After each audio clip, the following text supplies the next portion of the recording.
¿Qué hacer? Ya tenemos reforma, ya tenemos leyes secundarias, ya se aprobaron, ya están promulgadas, entrarán en vigor en unos días. ¿Qué hacer? Pues estamos escuchando muchas inquietudes y en casos inconformidades. ¿Qué hacer? Lo que estamos desde la sociedad civil muchos solicitando es que las distintas autoridades e instancias que tienen la facultad de llevar esta ley a la Suprema Corte de Justicia de la Nación lo hagan.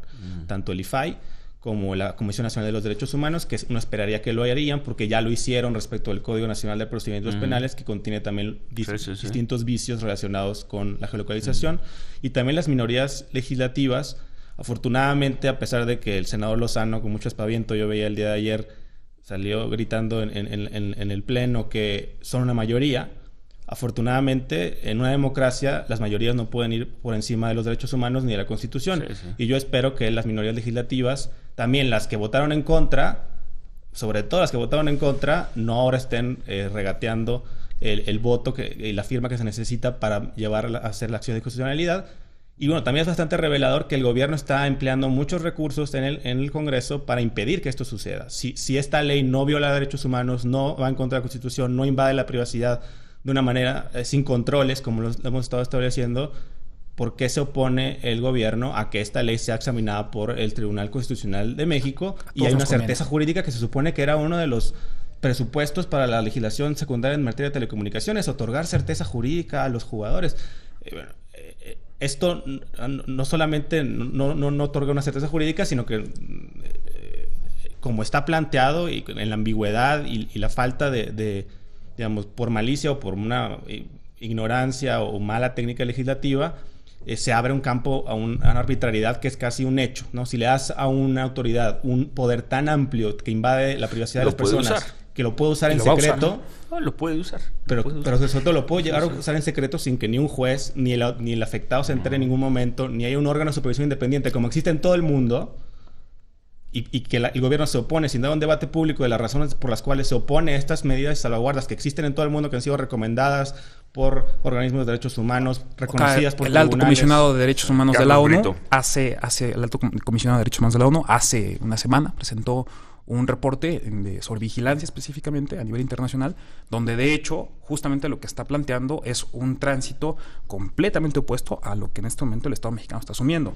El Tribunal de Justicia de la Unión Europea también en abril de 2014, este año, declara o reconoce como violatoria de derechos humanos una disposición que aplicaba para todos los ciudadanos europeos, aprobada en 2006 y que fue la base para los cambios de vigilancia que se hicieron en sección Felipe Calderón. Entiendo lo del recurso de inconstitucionalidad, ya se ha dado, es una figura a la que se suele recurrir, pero no hay otro camino por parte de organizaciones como las de ustedes, organizaciones de presionar para que esas leyes que tú señalabas, Carlos, esa parte incompleta de la legislación, se legisle. ¿No sería una ruta quizá más eficaz?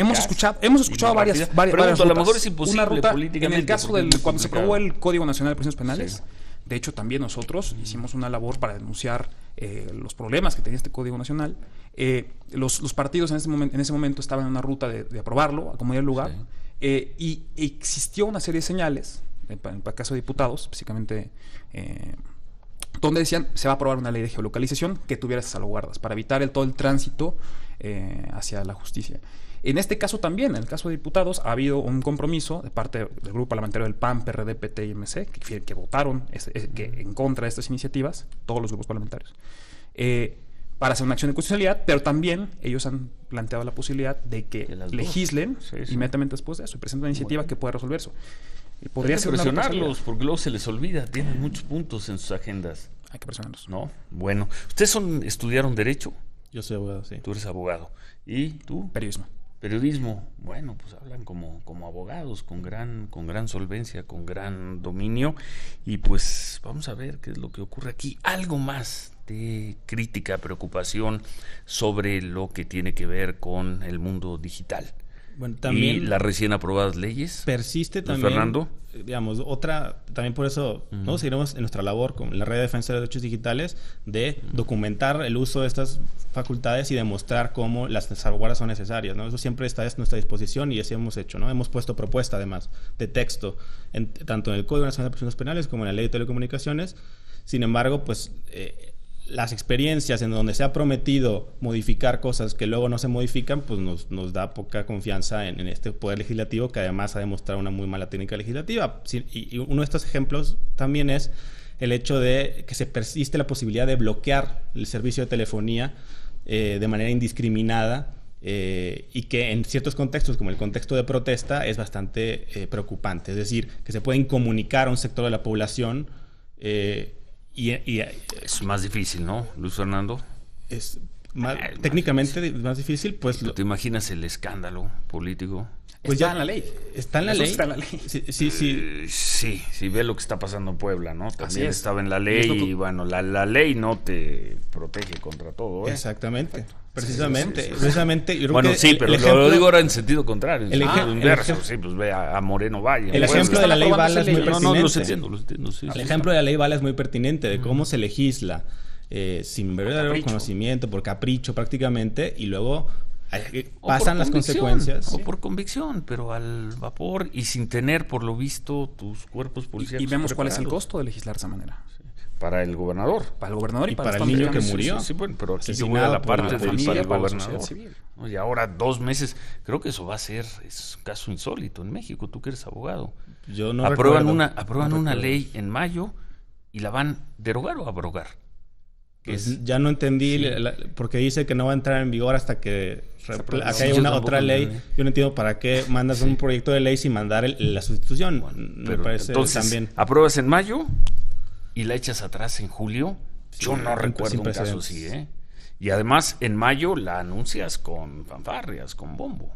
Yo el más que recuerdo es el Renault, que muy relacionado con estos temas, que fue aprobado. Los datos de todos nosotros quedaron en venta. El Renave fue, ¿no? No, Renault. En 2009 se introdujo a la Ley de Telecomunicaciones y el Código Federal de Procedimientos Penales la figura de la retención de datos, que emulaba la retención de datos establecida en Europa y que hace 2 meses fue anulada por violar la privacidad por el Tribunal de Justicia de la Unión Europea, y eso fue totalmente ignorado por el Congreso mexicano. Y se establecía también este registro de usuarios de telefonía, y cada quien tenía que registrar, y había que haber una relación entre el número y la persona. Y esto se está reeditando de nuevo en la nueva disposición de retención de datos, en donde también se vuelve a exigir que los concesionarios mantengan una relación de identificación entre un dispositivo y una persona, ¿no? Lo cual también conlleva esos riesgos. Y yo quisiera nada más clarificar, por ejemplo, las salvaguardas que hemos propuesto y que se han propuesto y que existen a nivel internacional. El de la participación de la autorización judicial es fundamental porque funge como un representante del usuario que no sabe que está siendo invadido en su privacidad. Cuando te catean tu casa, por ejemplo, sabes que te están cateando y te puedes resistir jurídicamente a un abuso de esa facultad de cateo, por ejemplo.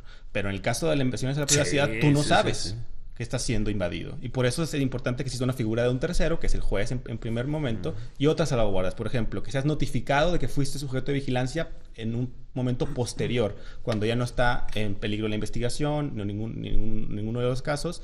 O también el que haya medidas de transparencia estadística. Nosotros hemos batallado mucho obteniendo estadísticas sobre la utilización de este tipo de medidas usando la ley de transparencia. Sin embargo, de esto debería ser, como en muchos países, una obligación, digamos, de oficio de las autoridades, estar informando cuántas veces utilizan las facultades, para qué y qué destino tienen. Nada más te digo esto último.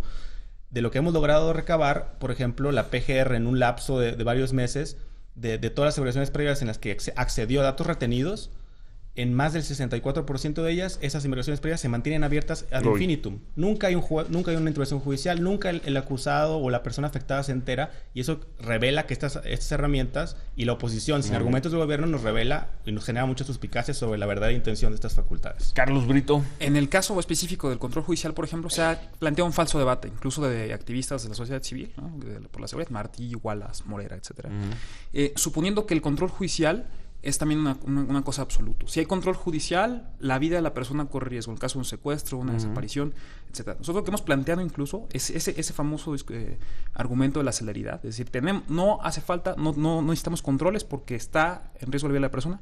Hemos planteado un mecanismo, que es un mecanismo de control judicial paralelo, que elimina ese argumento. Decimos nosotros, por ejemplo, específica la PGR, infundado y motivado algún caso, va a hacer una solicitud, por ejemplo, en el caso de acceso a datos, por ejemplo, o geolocalización, en este caso específicamente, Y al mismo tiempo manda 2 correos, digamos, manda dos avisos. Un aviso donde le justifica al juez y otro aviso donde le pide la geolocalización al concesionario al mismo tiempo.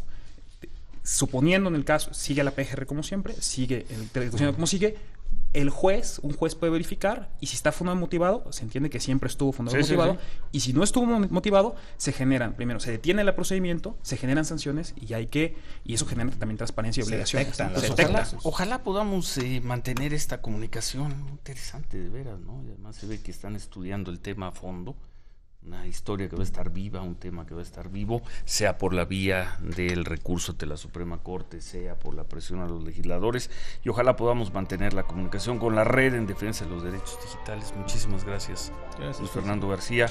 Gracias, Carlos Brito. Un saludo a la audiencia. Interesante, muy revelador, ¿eh? Muchas gracias.